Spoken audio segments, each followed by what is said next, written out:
Lasting happiness is what everyone is ultimately searching for, and yet it seems so elusive.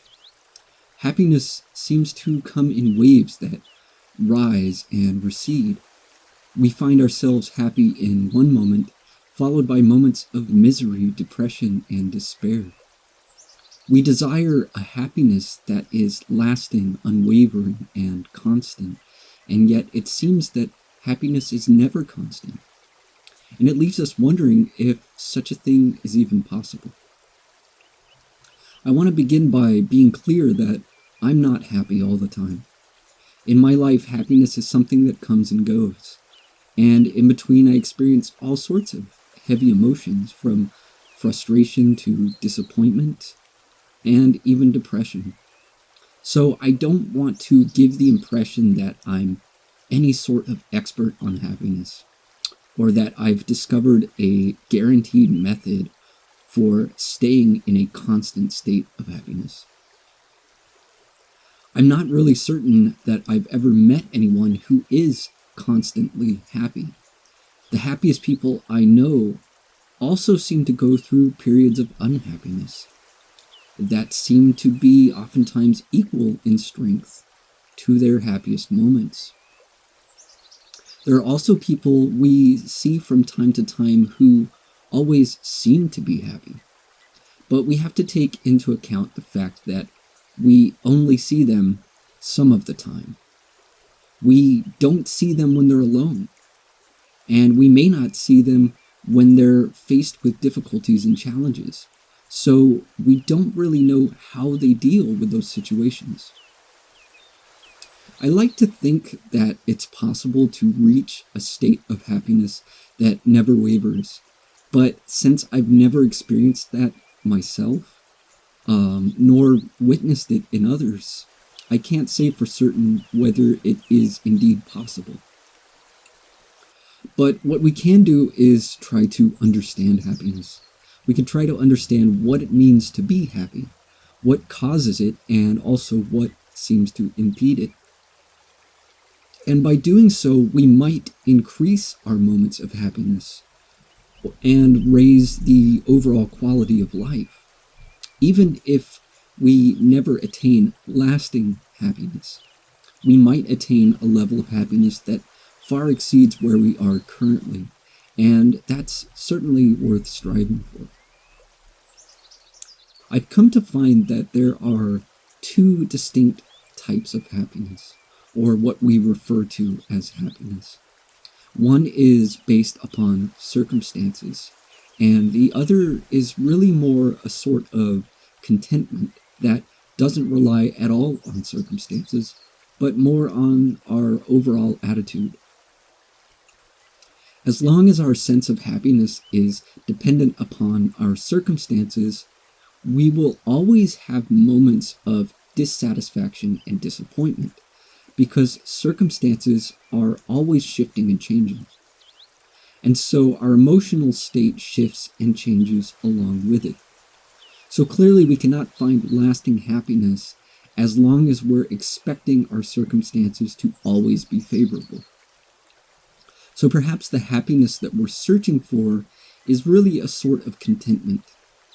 Contentment with what is, regardless of whether our circumstances are favorable or unfavorable. As long as we're in resistance to what is, we're creating mental conflict.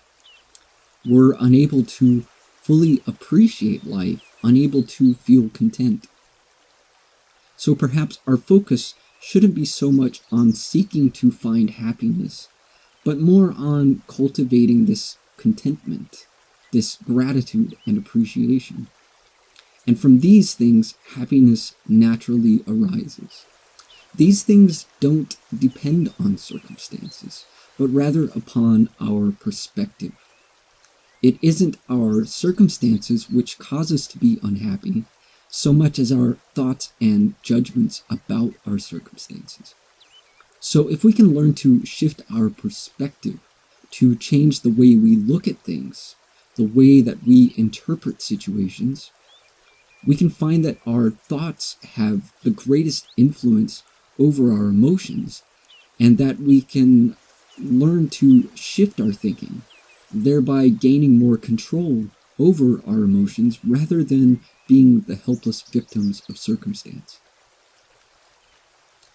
So, if it's raining, we can choose to see it as an unfortunate situation. We can resist it mentally, complaining and feeling irritated. Or we can embrace the rain. We can find joy within it.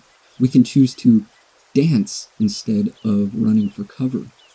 Because it's all about perspective. It's all about how we interpret the situation. Now, all of this is easier said than done. Learning to shift our thoughts takes practice. After all, if we're in the habit of thinking negatively, it can take some time to reprogram those mental patterns. We shouldn't expect immediate results. I think it's important to be aware of our negative thought patterns and how they affect our mood. And whenever we're unhappy, we can bring attention to that thought pattern, simply noticing it, seeing how it plays out, and then consciously shifting our focus. Our negative thoughts are all about what's wrong with the situation. So to shift means to look for what is right. What do we have that we can appreciate, that we can feel grateful for? Where can we find opportunity?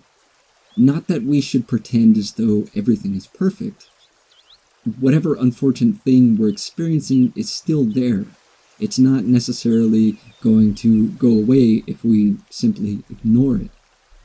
But it's also not the only thing happening. So what is the good in the situation? And can we bring more attention to that? This takes practice. Every time we're bogged down with negative thoughts, we have the opportunity to practice this. And each time it gets a little bit easier. We just have to remember that it's a process and that processes take time. So we should be patient with ourselves. As for lasting happiness, perhaps it's a possibility, but let's bring our attention to simply increasing our level of happiness, even if only by small degrees and for short duration.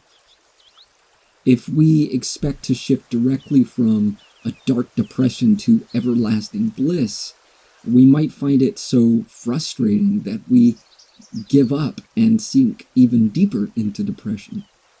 So it's important to be reasonable and not to push yourself too hard. Take small steps if you have to, and let go of the idea of finding happiness. Rather, embrace the moment. Learn to accept what is. Because the more you develop acceptance, the more content you'll be, and happiness will occur more naturally.